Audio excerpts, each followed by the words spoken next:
Hello everyone, मैं अमित वर्मा आप सभी लोगों का स्वागत करता हूं कार्बो केमिस्ट्री क्लासेस में। तो कंटिन्यू करते हैं आज की क्लास। Hello everyone. तो आज हम लोग कंटिन्यू करेंगे जीओसी का लेक्चर नंबर 16 और इस लेक्चर नंबर 16 में हम लोग कुछ प्रॉब्लम सॉल्व करेंगे जो कि गेट के प्रीवियस ईयर्स में पूछे जा चुके हैं और वो रिलेट करेंगे हमारे एसिडिक और बेसिक स्ट्रेंथ के कॉन्सेप्ट्स में जितने हमने प्रीवियस लेक्चर्स में कवर कर चुका है। अभी तक हमने आपको एसिडिटी और बेसिसिटी का लेक्चर्स पढ़ा दिए हैं, आईआईटी जैम्स के हमने प्रॉब्लम्स करवा दिए हैं। तो आज हम आपको जो प्रॉब्लम करवाएंगे वो गेट के बेस्ड होंगे और प्रीवियस ईयर्स पे होंगे, जिसमें हम 5 प्रॉब्लम्स कवर करेंगे और फिर हम इस वीडियो के बाद हम कुछ नेट के एग्जाम्स की प्रॉब्लम करेंगे। तो आज के वीडियो में हम लोग केवल गेट की प्रॉब्लम सॉल्व करेंगे ईयर टू ईयर वाइज। तो देखिए, ये प्रॉब्लम आई है गेट 2003 में। ऐसे पूछा गया है, among the following compounds the one that undergoes deprotonation most easily in the presence of base to form a carbanion। Question ये है कि इसमें से जितने भी कंपाउंड दिए गए हैं उसमें से कौन सा जो प्रोटॉन है वो सबसे इजीली बेस के प्रेजेंस में निकलेगा। बेस आपका कोई भी हो सकता है। मान लीजिए हमने बेस आपको कोई एक OET माइनस दे दिया, उन्होंने दिया नहीं तो आप मान लीजिए, नहीं तो आप इसको बी से भी लिख सकते हैं। ठीक है, तो इसमें हमें कैसे देखना है कि जिसके पास जितने ज्यादा माइनस आई ग्रुप होंगे एसिडिटी उसकी क्या होगी उतनी ज्यादा, और उसी के आधार पे हम देखेंगे। तो देखिए, ये जो सारे कंपाउंड दिए हुए हैं, देखिए ये भी देखिए, ये भी देखिए, ये भी और ये जो ग्रुप है, ये वाले जो 2 ग्रुप हैं, ये वाला ये एक्टिव मिथिलीन ग्रुप है। क्या एक्टिव मिथाइलिन ग्रुप। ठीक है, ये एक्टिव मिथाइलिन ग्रुप है क्योंकि ये दोनों ग्रुप कैसे हैं, ये भी माइनस आई, ये भी माइनस आई, ये सभी जो है माइनस आई से अटैच हुआ है, माइनस आई से। ये भी क्या है माइनस आई, ये भी माइनस आई और ये भी माइनस आई। यहां पे कॉन्जुगेशन है तो इससे थोड़ा भी ये एक्टिव होगा। देखिए अब क्या है, अब इसका मतलब जो ये वाले प्रोटॉन हैं, ये प्रोटॉन एक्टिव मिथिलीन प्रोटॉन से क्या होते हैं, थोड़े लेस एसिडिक। तो जो प्रोटोनेट होगा वो यही प्रोटॉन आपका क्या होगा, डीप्रोटोनेट होगा कोई भी बेस की प्रेजेंस में। तो अगर हम इन चारों को कंपेयर करें तो ध्यान से देखिए, यहां पे क्या लगा हुआ है CH3, यहां पे क्या लगा हुआ है CH3। हाँ, पहले वाले एग्जांपल को जरा देखिए, अगर हम ओपन करके लिख लें इसको, देखिए फर्स्ट एग्जांपल CH3 है, यहां से CH3। अब जो ये 2 प्रोटॉन हैं यहां से, ये तो माइनस आई ग्रुप है, ये भी कैसा है, ये माइनस आई ग्रुप। ठीक, लेकिन जो ये मिथाइल ग्रुप लगा है ये यहां से इसको प्लस आई शो कर रहा होगा। क्या, प्लस आई। तो प्लस आई ग्रुप क्या कर रहा होगा, इलेक्ट्रॉन डेंसिटी यहां पे रिलीज कर रहा होगा। जब ये इलेक्ट्रॉन डेंसिटी रिलीज कर रहा होगा तो जो इसका माइनस आई ग्रुप है, माइनस आई इफेक्ट, वो क्या हो जाएगा, थोड़ा कम हो जाएगा। तो अभी हमने कंपेयर करने के लिए हमने दूसरा एग्जांपल लिया। ध्यान से देखिए, दूसरा एग्जांपल अब जब कंपेयर करेंगे, अब इसको ध्यान से देखिए, OMe। ठीक, यहां पे जो 2 प्रोटॉन हैं ये एसिडिक होंगे। ठीक, यहां पे देखिए इसके पास लोन पेयर ऑफ इलेक्ट्रॉन है, इसके पास क्या है, लोन पेयर ऑफ इलेक्ट्रॉन। ये इलेक्ट्रॉन यहां से रिलीज करेगा। ठीक, यहां पे इलेक्ट्रॉन रिलीज करने की वजह से ये ग्रुप कैसा शो करने लगेगा, प्लस आर ग्रुप। क्या, ये प्लस आर ग्रुप होता है। तो ये क्या करेगा, ये ज्यादा इलेक्ट्रॉन डेंसिटी देगा इस कार्बन को। तो ये जो माइनस आई इफेक्ट है, minus I effect of CO decreases. जो कीटोन का जो माइनस आई ग्रुप है वो डिक्रीज हो जाएगा, क्योंकि जो OMe के पास लोन पेयर ऑफ इलेक्ट्रॉन है इनका इजीली डोनेशन हो जाएगा। तो ये जो 2 प्रोटॉन हैं ये क्या हो जाएंगे, लेस एसिडिक। क्योंकि हमें पता है एसिडिटी जो होती है किसी भी प्रोटॉन की is directly proportional to minus I group. ठीक, यहां पे क्या हो रहा था, प्लस आर ग्रुप लग रहा था, यहां पे केवल प्लस आई लग रहा था। तो क्या हो, जब प्लस आर जो होता है वो ज्यादा डोमिनेटिंग होता है ओवर प्लस आई, तो क्या होगा, इसका माइनस आई, इसका जो माइनस आई इफेक्ट है इस वाले CO का क्या होगा, थोड़ा ज्यादा होगा। जब इसका माइनस आई इफेक्ट ज्यादा होगा तो जो ये 2 प्रोटॉन होंगे ये क्या हो जाएंगे, मोर एसिडिक। ठीक, अब देखिए यहां पे एक OMe ग्रुप इधर लगा हुआ है, एक OMe ग्रुप इधर लगा हुआ है। अब अगर हम तीसरे की बात करें तो देखिए तीसरे में एक में क्या लगा हुआ है, OMe, एक पे क्या लगा हुआ है, CH3, एक पे CH3 लगा हुआ है, एक पे OMe लगा हुआ है। इसका मतलब क्या हुआ, इसका मतलब क्या हुआ कि ये OMe भी इसकी एसिडिटी को क्या कर रहा होगा, कम कर रहा होगा। तो ये भी क्या होंगे, लेस एसिडिक। अरेंज करने के लिए नहीं पूछा है, उसने पूछा है कि मोस्ट एसिडिक कौन सा होगा। अब ध्यान से देखिए, ये वाले दो प्रोटॉन देखिए, यहाँ पे चौथे वाले में देखिए, ये CH3 ग्रुप तो इसको इलेक्ट्रॉन रिलीज कर रहा होगा, लेकिन जो पाई इलेक्ट्रॉन है ये आपके इसके साथ कैसे हो जाएंगे, कॉन्जुगेशन में। कॉन्जुगेशन में होने की वजह से, कॉन्जुगेशन कैसे होगा, जैसे यहां माइनस आई निकलेगा, फिर इसको कॉन्जुगेशन इसको क्या करेगा, स्टेबलाइज कर देगा। तो अब हम बात करें तो सबसे ज्यादा प्लस आई क्या कर रहा है, प्लस आर इसमें भी लग रहा है, तो ये क्या करेगा, ये भी एसिडिटी को कम करेगा। यहाँ पे एक प्लस आर है, इनमें दो में प्लस आर है, तो इसकी बात करें इसमें केवल प्लस आई लग रहा है, केवल दो ही प्लस आई हैं, कोई भी रेजोनेंस इफेक्ट नहीं है। इसका मतलब जो ये लास्ट के 3 हैं ये क्या होंगे, ये आपके लेस एसिडिक होंगे, ये जो दो प्रोटॉन होंगे लेस एसिडिक होंगे। तो मोस्ट एसिडिक कौन सा होगा, ये वाला। ठीक है, सिंपल आप ये देखते हैं कि OMe ग्रुप ईस्टर्स, हमेशा जो ईस्टर्स होते हैं वो कीटोन का जो मिथिलीन ग्रुप होता है वो हमेशा लेस एसिडिक होता है। तो most acidic compound is our compound A. इसका आंसर ये था, इजी एग्जांपल था इसलिए केवल एक नंबर का था। ठीक है, इतनी बात समझ गए, बात समझ गए क्यों ये दो क्यों कम है, क्योंकि इसके पास प्लस आर है, रिजोनेटिंग इफेक्ट है, इसके पास भी क्या है, रिजोनेंस इफेक्ट। ठीक है, तो रिजोनेंस इफेक्ट डोमिनेट करता है ओवर प्लस आई, तो प्लस आई वाला क्या करेगा, लेस ज्यादा एसिडिक होगा as compare to plus are.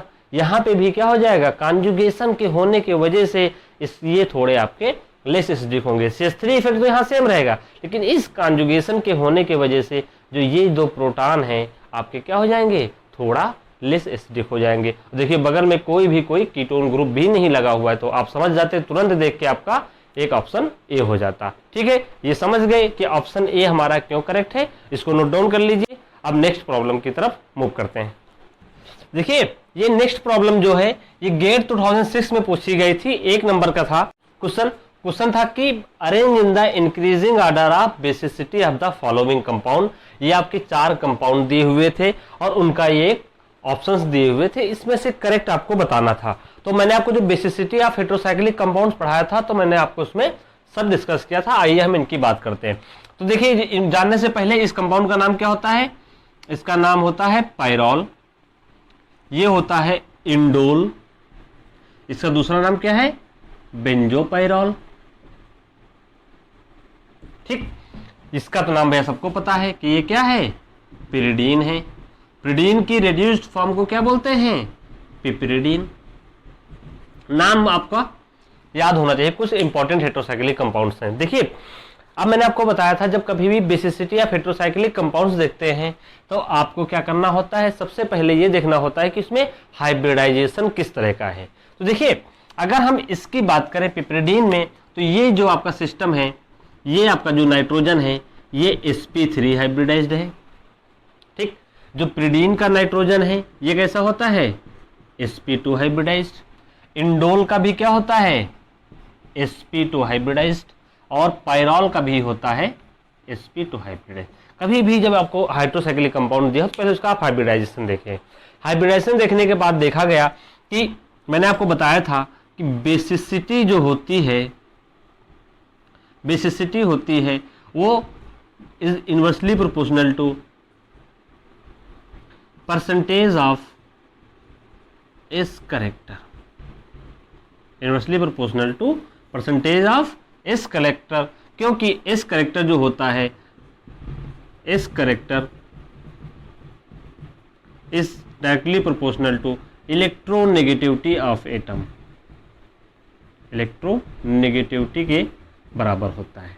तो देखिए ध्यान से इन 3 में देखिए फर्स्ट, सेकेंड और थर्ड। अगर हम फर्स्ट, सेकेंड और थर्ड की बात करें तो इनमें जो हाइब्रिडाइजेशन है वो क्या है, sp2, परसेंटेज ऑफ इस करेक्टर कितना 33%। और फोर्थ की अगर हम बात करें तो इसका जो हाइब्रिडाइजेशन है sp3 है और 25% क्या है इसमें इस करेक्टर, इसमें इस करेक्टर ज्यादा है तो क्या होगा, इसकी इलेक्ट्रोनेगेटिविटी क्या होगी, इन नाइट्रोजन एटम्स की इलेक्ट्रोनेगेटिविटी क्या होगी, ज्यादा होगी। जब ज्यादा होगी तो बेसिसिटी क्या होती, tendency to donate lone pair of electron. तो ये क्या करेंगे, ये इलेक्ट्रॉन किसी को डोनेट ही नहीं करेंगे। यहां पे देखिए sp3 में 25% क्या है एस करेक्टर है, 25% एस करेक्टर होने की वजह से ये जो नाइट्रोजन होगा ये क्या होगा, लेस इलेक्ट्रोनेगेटिव। जब ये लेस इलेक्ट्रोनेगेटिव होगा तो क्या हो जाएगा, इसका बेसिसिटी क्या हो जाएगा, बढ़ जाएगा। इसका मतलब ये क्या है, हम ये कह सकते हैं कि एक हम निकाल लिए, हमने एक कॉन्सेप्ट के आधार पे ये निकाल लिया कि हमारा जो फोर्थ है वो ज्यादा बेसिक होगा as compare to first, second and third.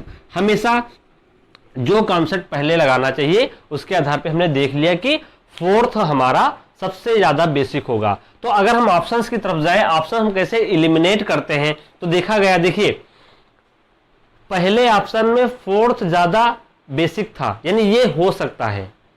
Third B option में देखिए, बी ऑप्शन में थर्ड ज्यादा है फोर्थ से, यानी ये ऑप्शन आपके एक ही कॉन्सेप्ट पे क्या हो गया, एक ही कॉन्सेप्ट पे क्या हो गया, ये इलिमिनेट हो गया। एक ही कॉन्सेप्ट पे जब ये इलिमिनेट हो गया तो इसको हम क्या करेंगे, इसको हम ध्यान से रिमूव कर देंगे। ठीक, साथ ही हम इसको भी क्या करेंगे, रिमूव कर देंगे। अब हमारे पास एक ही कॉन्सेप्ट हमने दो इलिमिनेट कर लिए। अब हमारे पास क्या बचे, फर्स्ट और थर्ड। अब फर्स्ट और थर्ड में से कौन सा हमारा मोस्ट करेक्ट आंसर है, आइए हम उसको देखते हैं। तो आप लोग क्या करिए, इसको नोट डाउन कर लीजिए। आइए बात करते हैं कि हम इसको कैसे हम अरेंज करेंगे। इसको नोट डाउन कर लीजिए। अब देखिए ध्यान से, ये बहुत ही इंपॉर्टेंट है।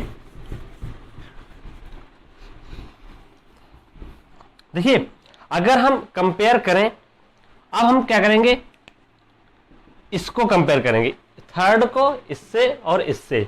तो हमको पता है जो पिरिडीन होता है और जो हमारा पायरॉल होता है, इनको कंपेयर कर लें पहले दो को। जो ये पिरिडीन होता है ये क्या होता है, फ्री होता है, फ्री टू डोनेशन। ये डोनेशन के लिए अवेलेबल होता है, नॉट इन्वॉल्व इन कॉन्जुगेशन। मैं आपको सब बता चुका हूं पहले, नॉट इन्वॉल्व इन कॉन्जुगेशन। ये कॉन्जुगेशन में इन्वॉल्व नहीं होता है, लेकिन जो पायरॉल का लोन पेयर होता है ये इन्वॉल्व हो जाता है। ये दिस लोन पेयर जो होता है, this lone pair is involved in aromaticity. क्या हो जाता है, जब ये लोन पेयर इसकी एरोमेटिसिटी में इन्वॉल्व हो गया तो ये किसी भी एसिड को क्या करेगा, डोनेट नहीं कर पाएगा। तो क्या होगा कि जो हमारी पिरिडीन होती है वो ज़्यादा अच्छा बेस होता है, यानी हमारा थर्ड एक बेटर बेस है as compare to first and second. क्योंकि सेकेंड में भी जो लोन पेयर होता है आपका कॉन्जुगेशन में क्या होगा, इन्वॉल्व होगा। ठीक, तो इसका मतलब क्या है, फोर्थ हमारा बेटर बेस था एज कंपेयर टू थर्ड। अब थर्ड हमारा हो गया as compare to first and second, first and second. इसका मतलब क्या है, अब हम एक ऑप्शन और एलिमिनेट करने जा रहे हैं। देखिए फोर्थ हमारा ज्यादा बेसिक था as compare to third, fourth third. अब देखिए यहां पे हम दोनों को क्या कर रहे हैं, एलिमिनेट नहीं कर पा रहे हैं इतने कॉन्सेप्ट से कि हमारा ये वही रहेगा। तो अब हम कैसे एलिमिनेट करेंगे, और एक ऑप्शन तो अब देखेंगे। अब हम कंपेयर, इसको कंपेयर कर लिया, अब कंपेयर किसको करना है, पायरॉल को और इंडोल को। अगर पायरॉल और इंडोल की अगर हम बात करें, मैंने आपको बता दिया, पहले ही बता दिया था क्लास में कि पायरॉल का देखिए और जब हम इंडोल की बात करें,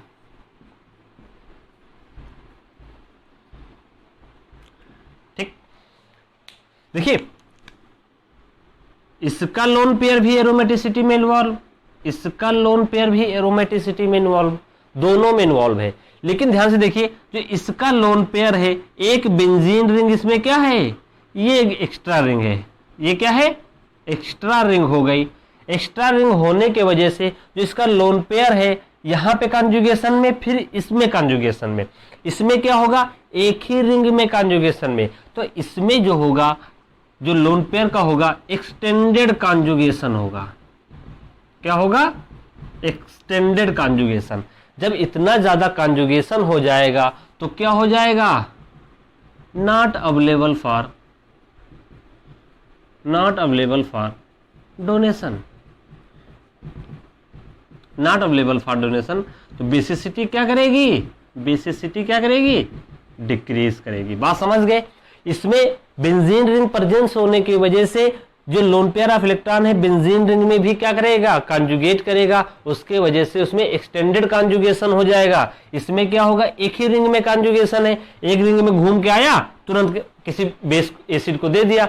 इसने क्या किया, इसने इसमें भी घूमा, इसमें भी घूमा, तो थोड़ा सा इसका क्या होगा, जो अवेलेबल है या डोनेशन है वो थोड़ा क्या हो जाएगा, कम हो जाएगा। एक ऐसे भी समझ सकते हैं कि क्या है, ये लंबी दूरी चल के आया है तो ये थोड़ा लेट पहुंचेगा, तो ये रिएक्शन जल्दी नहीं कर पाएगा। यहाँ पे क्या है, थोड़ी दूरी चल के आया, इसने तुरंत किसी एसिड को क्या किया, डोनेट कर दिया। तो कॉन्सेप्ट क्या निकला कि फोर्थ हमारा ज्यादा बेसिक था एज कंपेयर टू थर्ड। अब क्या हुआ, फर्स्ट और सेकेंड में हमारा pyrrole is more basic as compare to अवर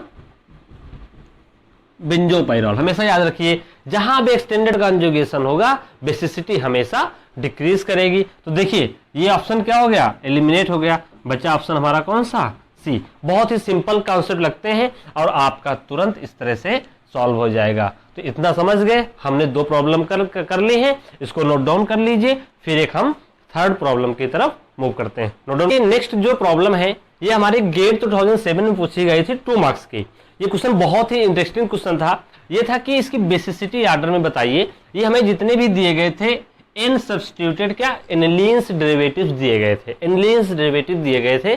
इसको हम ध्यान से देखना है। आपने जब मेरा लेक्चर अटेंड किया होगा तो मैंने आपको बताया था कि वहां पे 2 डिफरेंट इफेक्ट ऑपरेट करते हैं एनिलीन्स में। एक होता है आर्थो इफेक्ट SIP, एक होता है SIR। तो यहाँ पे क्या हो रहा था, अगर हम कंपेयर करें, पहले हम इसको X को क्या करते हैं, हम अभी एक्सप्लेन बाद में करेंगे। इनको और इनकी बात करें तो ध्यान से देखिए इस वाले एग्जांपल को। यहाँ पे एनिलीन जो है इसके बगल में क्या लगा है, ये एक आर्थो ग्रुप लगा है, कोई एक आर्थो ग्रुप लगा हुआ है, एक आर्थो ग्रुप लगा हुआ है। आर्थो ग्रुप लगे होने के वजह से ये जो 2 प्रोटॉन है इनके बीच में क्या होगा, रिपल्सन होगा। इन दोनों के बीच में रिपल्सन होगा। जब इस दोनों के बीच में रिपल्सन होगा तो इसको बोलते हैं SIR इफेक्ट, SIR इफेक्ट, या इसी का नाम होता है, मैंने आपको बताया था, आर्थो इफेक्ट। ठीक है, जो ये आर्थो इफेक्ट होता है जब एनिलीन्स के केस में लगता है तो मैंने आपको बताया था कि एक SIR होता है, मैंने आपको बताया था एक SIR लगता है और एक SIP इफेक्ट लगता है। क्या लगता है, SIP इफेक्ट। तो जो SIP इफेक्ट होता है ये बेसिसिटी को क्या करता है, डिक्रीज करता है, और जो SIR इफेक्ट होता है ये बेसिसिटी को क्या करता है, इंक्रीज करता है।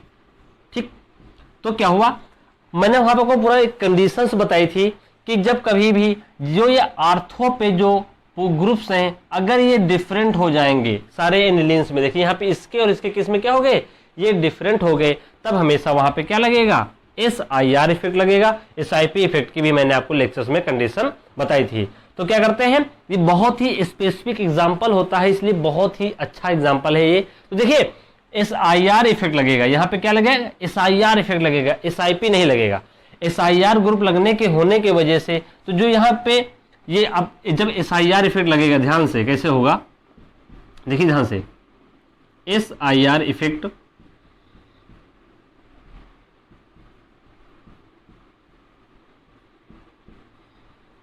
जब ये SIR इफेक्ट लगेगा, ध्यान से देखिए, मान लीजिए हम पहले एक में समझ रहे हैं, यहां के बीच में, इनके बीच में क्या होगा, रिपल्सन होगा। तो जब ये रिपल्सन होगा तो ये जो NCH3 ग्रुप है ये क्या चले जाएगा, आउट ऑफ प्लेन चला जाएगा। जब यहाँ पे रिपल्सन लगेगा तो ये कहाँ चला जाएगा, आउट ऑफ प्लेन। जब ये आउट ऑफ प्लेन चला जाएगा तो इसके साथ जो लोन पेयर है इसके साथ कंजुगेशन में रहता है, तो कंजुगेशन में न रह के ये क्या हो जाएगा, फ्री हो जाएगा। किसके लिए, डोनेशन के लिए। इसलिए आर्थो इफेक्ट जो SIR इफेक्ट होता है वो बेसिसिटी को क्या करता है, बढ़ा देता है। तो अब ध्यान से देखिए, तीनों में देखिए आर्थो इफेक्ट किसमें लग रहा है, Y में, तो Y हमारा क्या होगा, ज्यादा बेसिक होगा। SIR लग रहा है यहां पे, ठीक। रीजन समझ गए क्यों, देखिए दोनों के बीच में रिपल्सन होगा। ये जो NCH3 ग्रुप है पहले प्लेन में रहा होगा, जैसे हमने OCH3 ग्रुप लगाया ये प्लेन से क्या हो गया, बाहर चला गया। तो जो लोन पेयर बेंजीन के साथ कॉन्जुगेशन में था, अब ये कॉन्जुगेशन में ना होके तो क्या करेगा, ये जो लोन पेयर है ये क्या हो जाएगा, किसी भी एसिड को क्या करेगा, डोनेट कर देगा। जब इस एसिड को डोनेट कर देगा तो बेसिसिटी क्या हो जाएगी, उसकी बढ़ जाएगी। रीजन ये होता है, तो जो आर्थो इफेक्ट SIR लगता है उसके वजह से यहाँ पे इसकी बेसिसिटी बढ़ गई। SIP में क्या होता है, उसका प्रोटोनेशन ही नहीं हो पाता हिस्ट्रिक इफेक्ट की वजह से, थोड़ा कंफ्यूजिंग है। तो क्या है, मैंने आपको लेक्चर में कंडीशन बताया था। तो SIR effect increases acidity, so Y is more basic. अब इसमें देखिए और इसमें देखिए, Z में, तो Z में जो हमारा ग्रुप लगा हुआ है इसकी हम बात करें तो ये क्या है, एक +R ग्रुप है। क्या है, +R ग्रुप, ठीक। इसके पास कोई ग्रुप नहीं है। तो मैंने आपको बताया था जो बेसिसिटी होती है is directly proportional two electron donating group R +R group. यहां -I भी होगा, -I बहुत कम होगा, तो +R क्या करेगा, इसकी बेसिसिटी को क्या करेगा, बढ़ा देगा। यानी जो Y ज्यादा बेसिक होगा उसके बाद हमारा Z आएगा, Z के बाद कौन सा होगा, इसके पास देखिए कोई भी ग्रुप नहीं है, ना आर्थो इफेक्ट है ना +R ग्रुप है, तो ये क्या हो जाएगा, लीस्ट बेसिक हो जाएगा। तो जो करेक्ट ऑप्शन है वो हमारा YZX ऑप्शन सेकंड है, ठीक। जिन लोगों ने आर्थो इफेक्ट केवल SIP इफेक्ट पढ़ा था, SIP इफेक्ट, वो लोगों ने ऑप्शन कौन सा मार दिया, ये वाला, Z को क्या कर दिया, ज्यादा बेसिक कर दिया। कंफ्यूजन था थोड़ा वहां पे, लेकिन नहीं, SIP और SIR कब लगता है, कौन सी कंडीशंस होती हैं, मैंने आपको लेक्चर्स में मैं आपको बता चुका हूं। मैं आपको डिस्क्रिप्शन बॉक्स में उस वीडियो की मैं आपको लिंक प्रोवाइड कर दूंगा। लेकिन अभी के लिए आप प्रॉब्लम सॉल्यूशन सेक्शन है, तो आप ये समझिए कि जो SIR इफेक्ट होता है वो बेसिसिटी को क्या करता है, बढ़ाता है। बेसिसिटी को जब बढ़ाएगा तो Y ज़्यादा बेसिक हो जाएगा। Z और X में कंपेयर किया तो इसके पास क्या है, electron releasing group. Electron releasing group basicity को क्या करेंगे, बढ़ाएंगे। लीस्ट बेसिक हमारा X होगा। ये थोड़ा कॉन्सेप्चुअल था, लोगों को कंफ्यूजन हुआ होगा इसके और इसके बीच में। बहुत लोगों ने ये ऑप्शन या इस ऑप्शन को क्या किया, टिक किया, लेकिन कभी नहीं। जब कभी भी N सब्स्टिट्यूटेड लगा हो, बगल में ग्रुप लगा हो, देखने का तरीका ये है कि आर्थो पे इनके बीच में देखिए, यहाँ पे H ग्रुप है, यहाँ पे कोई दूसरा ग्रुप आ गया। जब ये दोनों ग्रुप क्या हो जाएंगे, डिफरेंट हो जाए, है ना, HOCH3, समझ जाइए वहां पे SIR लगेगा। जब SIR लगेगा तो बेसिसिटी को क्या करेगा, इंक्रीज करेगा। इतना मैंने आपको कॉन्सेप्ट बता दिया। बाकी जब पूरा लेक्चर देखेंगे उसमें तो आपको समझ में आ जाएगा। इसको क्या करिए, नोट डाउन कर लीजिए। और ये बहुत ही इंपॉर्टेंट एग्जाम्पल से, ज्यादातर एग्जाम्स में यही पूछा जाता है, इस तरह के मतलब एग्जाम्पल्स पूछे जाते हैं। नोट डाउन कर लीजिए। नेक्स्ट प्रॉब्लम है, गेट 2008 की है। इसमें पूछा गया कि मोस्ट एसिडिक स्पीसीज बता देना है, ठीक है। तो मोस्ट एसिडिक स्पीसीज बताने से पहले मैं आपको बता दूं कि इसमें कोई एक, आपको बस बताना था कि मोस्ट एसिडिक स्पीसीज क्या है। हम क्या करेंगे, मोस्ट स्पीसीज तो आपको मैं बताऊंगा है, इन चारों को क्या करेंगे, हम अरेंज करेंगे, तो एक डिफरेंट लेवल का भी हमारा क्वेश्चन क्या हो जाएगा, रेडी हो जाएगा। तो इसको हम कैसे करेंगे, देखिए जितने भी कंपाउंड्स दिए पहले पहचानिए। ये सारे नाइट्रोजन कंपाउंड हैं। ये क्या है, देखिए कंजुगेट एसिड है, ये सबका एसिड बनाया गया है। ये पेरिडीन का एसिड, कंजुगेट एसिड। ये क्या है, 4 मिथाइल का, ये पैरॉल का, और ये पायरोलिडीन का। तो जब ऐसे क्वेश्चन आ जाए कि आपको कोई बेसिक कंपाउंड दिया हो और उसको क्या करें हम, एक आपको एसिड कंजुगेट एसिड उसका पूछा जाए, तो उसका सबसे आसान तरीका है, कंफ्यूजन नहीं होता है। कुछ लोग एरोमेटिसिटी देख लेते हैं, तो आप लोगों को एक कंजुगेट एसिड बेस्ड थ्योरी आपको पता होनी चाहिए। कंजुगेट एसिड बेस थ्योरी जो होती है वो ये कहती है strong base produces weak conjugate acids. ठीक, एक ये है आर वाइसी वर्सा, आर वाइसी वर्सा मतलब क्या हो जाएगा, week base produces strong conjugate acid. कोई एक कॉन्सेप्ट लेके आप इसको याद कर सकते हैं। ब्रॉन्स्टेन की ये थ्योरी होती है, ब्रॉन्स्टेन कॉन्जुगेट एसिड बेस्ड थ्योरी, तो उस तरह के आधार पे निकालेंगे। तो इसका हम यहाँ पे यूज करेंगे, और कैसे यूज करेंगे आइए उसको देखते हैं। तो देखिए, ये देखिए अब इस ऑप्शन को हम इसमें कैसे एप्लीकेबल करेंगे। तो देखिए सबसे बढ़िया क्या है, एसिड्स क्या होते हैं जो H+ देते हैं, तो क्या करेंगे हम यहाँ से -H+ निकाल देंगे। ठीक, तो ये है आपका -H+, ये बन गया। देखिए ये एसिड है, ये उसका क्या हो जाएगा, ये कॉन्जुगेट बेस हो जाएगा। ये क्या हो जाएगा, ये कॉन्जुगेट बेस हो जाएगा। ये क्या है, सारे एसिड्स दिए हुए उन्होंने, क्या दिए हुए हैं, एसिड्स। तो एसिड्स प्रोड्यूसेस कॉन्जुगेट बेस। अब कैसा प्रोड्यूस करेगा बाद में देखेंगे। फिर क्या करेंगे, हमने यहां से भी -H+ रिमूव कर दिया, तो क्या बना, पायरॉल बन गया। ठीक है, अब यहां से भी हमने क्या किया, -H+ दे दिया। बहुत ही आसान थ्योरी है ये, सारे तुरंत अरेंज हो जाएंगे। -H+ दिया तो क्या बन गया, प्रिडीन। यहां से भी हमने क्या दिया, -H+, तो यहां पे क्या बन गया, 4-मिथाइल प्रिडीन। ठीक है, अब क्या करना है, इनकी बेसिसिटी को क्या करें, हम अरेंज कर लें और बस हम तुरंत एसिड बता देंगे। तो मान लीजिए ये ए है, ये क्या है, बी है, ये सी है, मान लीजिए ये डी है। ठीक, तो क्या होगा, अब क्या है, देखिए मैंने आपको अभी बताया है, पहले हाइब्रिडाइजेशन देखा जाता है। तो ये देखिए sp3 है, और ये सारे कैसे हैं, sp2। अभी मैंने आपको बताया, तो मैंने आपको बताया कि ए हमारा क्या होता है, जो sp3 होता है वो हमारा ज्यादा बेसिक होता है। तो ए हमारा क्या होगा, मोस्ट बेसिक। ठीक, ज्यादा डिटेल में नहीं जा रहे, ए हमारा क्या है, मोस्ट बेसिक। अभी मैंने आपको बताया जब प्रिडीन और पायरॉल में कंपेयर करते हैं तो इसका जो लोन पेयर है क्या हो जाता है, इन्वॉल्व हो जाता है रिजोनेंस में, यानी ये क्या हो जाएगा, लेस बेसिक। क्या हो जाएगा, लेस बेसिक। तो जो हमारा, अब इनको और इनको कंपेयर करें, तो जो 4-मिथाइल प्रिडीन है, यहां पे ग्रुप क्या लगा है, +I। तो +I ग्रुप क्या करते हैं, +I ग्रुप इंक्रीजेस बेसिसिटी। इतनी बात समझ गए। देखो पायरॉल कम क्यों है, क्योंकि इसका लोन पेयर इन्वॉल्व हो जाता है कॉन्जुगेशन में। मैंने आपको प्रीवियस प्रॉब्लम में बता चुका है, उससे डिटेल में नहीं जा रहे हैं। इसको और इसको कंपेयर करेंगे तो +I ग्रुप क्या है हमारा, बेसिसिटी को क्या करेगा, इंक्रीज करेगा, यानी डी हमारा क्या होगा, ज्यादा अच्छा बेस होगा एज कंपेयर टू सी। और ये तो हमारा क्या हो जाएगा, सबसे कम। तो ये हमारा क्या है, वीक बेस। ये क्या है हमारा, स्ट्रॉन्ग बेस। ठीक, कॉन्जुगेट एसिड बेस थ्योरी क्या कहती है, कॉन्जुगेट एसिड बेस थ्योरी कहती है weak strong acid, weak base produces strong acid. Reverse कर लो, तो ये वीक बेस है, तो ये क्या हो जाएगा हमारा, स्ट्रॉन्गेस्ट एसिड। बस क्या कर लीजिए, स्ट्रॉन्गेस्ट एसिड। अभी तो ये तो बताया, strong acid produce weak conjugate base. क्या, वीक कॉन्जुगेट बेस।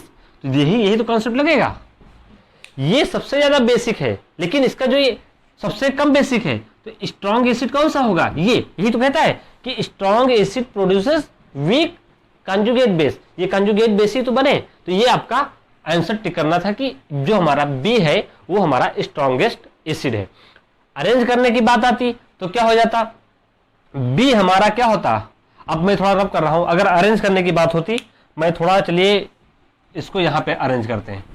ठीक, अरेंज करने की बात अगर हम करें तो जो हमारा बी है हमारा मोस्ट एसिडिक होगा, फिर सी होगा, फिर डी होगा, फिर ए होगा। इसका मतलब अगर अरेंज करने के लिए आता तो ये हमारा मोस्ट एसिडिक होता और ये हमारा वीकेस्ट एसिड होता। रीजन क्या है, कंजुगेट एसिड बेस्ड थ्योरी। आप कभी और भी कोई दूसरा टीचर पढ़ रहा होगा तो आपको बताएगा कि ये आपका एरोमेटिक कंपाउंड नहीं रहा, ये कैसा हो गया, नॉन एरोमेटिक कंपाउंड। जब नॉन एरोमेटिक कंपाउंड हो जाते हैं तो बोलते हैं कि वो आपके ज्यादा अच्छे एसिड होते हैं। एक कॉन्सेप्ट वो भी चलता है, ये भी चलेगा, ये बहुत ही अच्छा है क्योंकि आपको एक कॉन्सेप्ट के आधार पे आपको सारा ऑप्शंस आपके निकल जाएंगे। आपने यहाँ पे एरोमेटिसिटी तो लगा दिया, अब इसमें एरोमेटिसिटी कैसे लगाएंगे, फिर आपको इसी थ्योरी पे जाना पड़ेगा। तो आपके पास चॉइस है, आप देख लीजिए। पहले क्या करिए, उसका कोई भी एसिड दिया है उसका कंजुगेट बेस बनाइए, कंजुगेट बेस की बेसिसिटी को क्या करिए, अरेंज करिए और उसको जस्ट क्या करिए, रिवर्स कर दीजिए। आपके पास क्वेश्चन के तरीके आपके पास दोनों हो गए। अब बस आपको एग्जाम में ध्यान से पढ़ना है कि वो एसिडिक पूछ रहा है या बेसिक पूछ रहा है। ठीक है, इस तरह से आप अरेंज कर लीजिएगा। ठीक है, कर लीजिए इसको। फिर नेक्स्ट प्रॉब्लम की तरफ हम देखिए, ये लास्ट प्रॉब्लम है, ये गेट 2010 में पूछी गई थी, 1 मार्क्स की थी। इसमें पूछा गया था the correct order of acidity of marked hydrogen. उन्होंने इन हाइड्रोजन को क्या कर दिया था, मार्क कर दिया था हमारे सारे कंपाउंड में। पूछा था इनमें मार्क जो हाइड्रोजन है सबसे ज्यादा एसिडिक कौन सा होगा और सबसे ज्यादा कौन सा सबसे वीक एसिड होगा। तो देखिए कैसे करना है, इसको ध्यान से देखिए। जब कभी भी एसिड दिया हो तो उसको -H+ क्या करिए, रिलीज करिए। ठीक है, बना लीजिए इसे, आपने निकाल दिया। तो यहां पे क्या बनता है, ये क्या है, एक एनायन है, ये एनायन है, ये क्या है, एक कॉन्जुगेट बेस है। अभी मैंने आपको बताया था कॉन्जुगेट बेस। ठीक, इसमें भी जब हम -H+ देंगे तो क्या बनेगा, एक कॉन्जुगेट बेस बनेगा।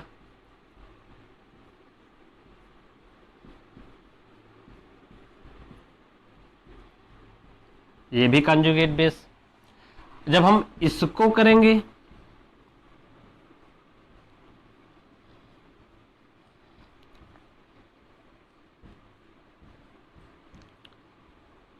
यहां पे भी हम इसकी करेंगे। अब देखिए ये जो हमने तीनों कॉन्जुगेट बेस बनाए हैं, तो एसिडिटी हमें कैसे देखना है। जो एसिडिटी होती है, मैंने आपको बताया था कि stability of directly proportional to stability of conjugate base.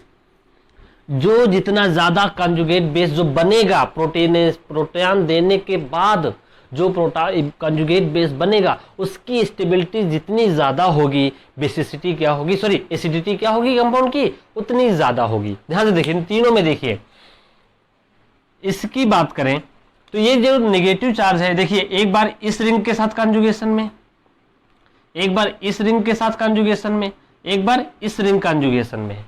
यहां पे क्या है, 3 रिंग में क्या है, कॉन्जुगेशन है। ठीक, यहां पे क्या है, इस रिंग के साथ और इस रिंग के साथ, तो यहां पे 2 रिंग्स में कॉन्जुगेशन है। क्या है, 2 रिंग्स में कॉन्जुगेशन है। पहले इसकी और इसकी बात हम कर लेते हैं। ठीक, तो अगर हम इनकी बात करें तो क्या होगा, ये देखिए जो हमारा जो थर्ड है, 3 रिंग में कॉन्जुगेशन है, बहुत ज्यादा कॉन्जुगेशन, एक्सटेंडेड कॉन्जुगेशन, कंपाउंड क्या हो गया, हाईली स्टेबल हो गया। तो जो हमारा थर्ड है वो ज्यादा अच्छा एसिड होगा एज कंपेयर टू सेकेंड। ठीक, ये हो गया। जब यही हो गया, 3 ही ऑप्शन दिए, तो इसका मतलब क्या होगा, लास्ट में हमारा फर्स्ट होगा। एक ऑप्शन हमारा ये आ गया। ये भी तो 2 बेंजीन रिंग में है, रीजन तो ये भी है कि ये 2 बेंजीन रिंग इसके पास भी तो है, इसके साथ भी कॉन्जुगेशन में, इसके साथ कॉन्जुगेशन में। ध्यान से देखिए, इसमें जो ये साइक्लो रिंग पड़ी है, ये एक साइक्लो रिंग पड़ी है, इंडेन कंपाउंड्स होते हैं, साइक्लो रिंग होती है। इसमें क्या होता है, ये मॉलिक्यूल में क्या करती है, थोड़ी प्लेनैरिटी प्रोवाइड करती है, और साथ में जो बेंजीन रिंग में है एरोमेटिसिटी कैरेक्टर क्या करता है, बढ़ाता है। एक रीजन ये होगा, एक प्लेनैरिटी प्रोवाइड करता है, एक क्या होता है, कंजुगेशन प्रोवाइड करता है। देखिए इसमें क्या हो गया, यहां से कंजुगेशन हुआ, यहां से गया, फिर बॉन्ड मूव करते करते करते करते इस तरफ आया, ठीक। इसमें क्या हो गया, इसी रिंग में घूमा, फिर बेचारा फिर प्रोटॉन आया, इस तरफ घूमा, तो इसमें थोड़ा लेस एक्सटेंडेड कंजुगेशन होगा और ये एरोमेटिक एनायन बनेंगे। ये क्या बनेंगे, एरोमेटिक एनायन। यहाँ पे देखिए ये साइक्लो रिंग होती है, ये भी थोड़ा माइनस आई का काम करती है, ये भी थोड़ा माइनस आई का काम करती है। यहाँ पे जब कोई साइक्लो रिंग ही नहीं तो एक माइनस आई होगा ही नहीं, इसलिए ये थोड़ा आपका लेस एसिडिक होता है एज कम्पेयर टू दिस। अगर इनका कंपेयर करना आता तो एसिडिक यही होगा। रीजन आपके पास बहुत सारे हैं। एक रीजन ये है कि साइक्लो रिंग इसमें होती है, मॉलिक्यूल में क्या करती है, प्लेनैरिटी प्रोवाइड करती है, तो उसमें क्या होता है, कंजुगेशन ज्यादा होता है, एक रीजन। दूसरा कि जो साइक्लो रिंग यहाँ पड़ी होती है, ये वाली रिंग जो होती है, ये माइनस आई इफेक्ट का भी काम करती है, उसके वजह से थोड़ा हो जाएगा।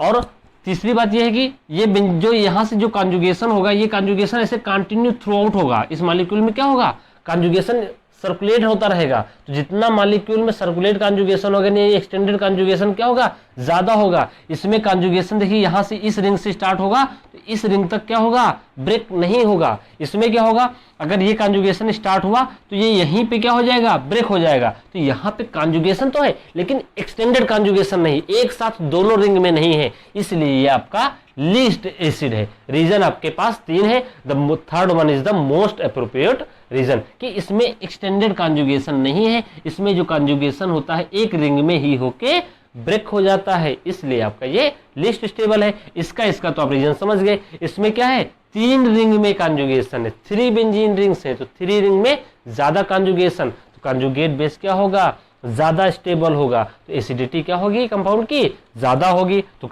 हम ऑप्शंस की बात करें तो देखिए third, second and first, the correct option is second. ये तो आप तुरंत देख के लगा देते, इसमें कोई सॉल्व करने का कोई तरीका ही नहीं था। क्या होता, देखते फर्स्ट सबसे कम, थर्ड, और इसमें देखा था फर्स्ट, ऐसे तुरंत हो जाता। तो जब कभी एसिडिटी आए बस सिंपल देखिए कंजुगेट एसिड की स्टेबिलिटी देखिए और क्या करिए, कंजुगेट बेस की सबसे ज्यादा आप एसिडिटी पे निकाल दीजिए। देखिए अब आज के लेक्चर्स में 5 प्रॉब्लम्स हो गई हैं। इससे पहले भी हमने बेसिसिटी के जब कॉन्सेप्ट पढ़ाए, मैंने 4-5 लेक्चर पढ़ाए, तो मैंने आपको वहाँ पे बहुत सारे प्रॉब्लम्स कराए। ये कुछ प्रॉब्लम्स बची हुई थी, थोड़ी इजी प्रॉब्लम्स थी, थोड़ा डिफरेंट थी, इसलिए मैंने इसको लास्ट में अलग से वीडियो बनाया और आपको एक साथ पूरा एक कंटेंट भी मिल जाएगा जिन लोगों ने वीडियो मिस कर दिया है। ठीक है, आज का लेक्चर हम यहीं पे स्टॉप करते हैं। हम नेक्स्ट वीडियो में लाएंगे जहां पे हम CSIR नेट की कुछ प्रॉब्लम सॉल्व करेंगे। तब तक के लिए गुड बाय। ओके।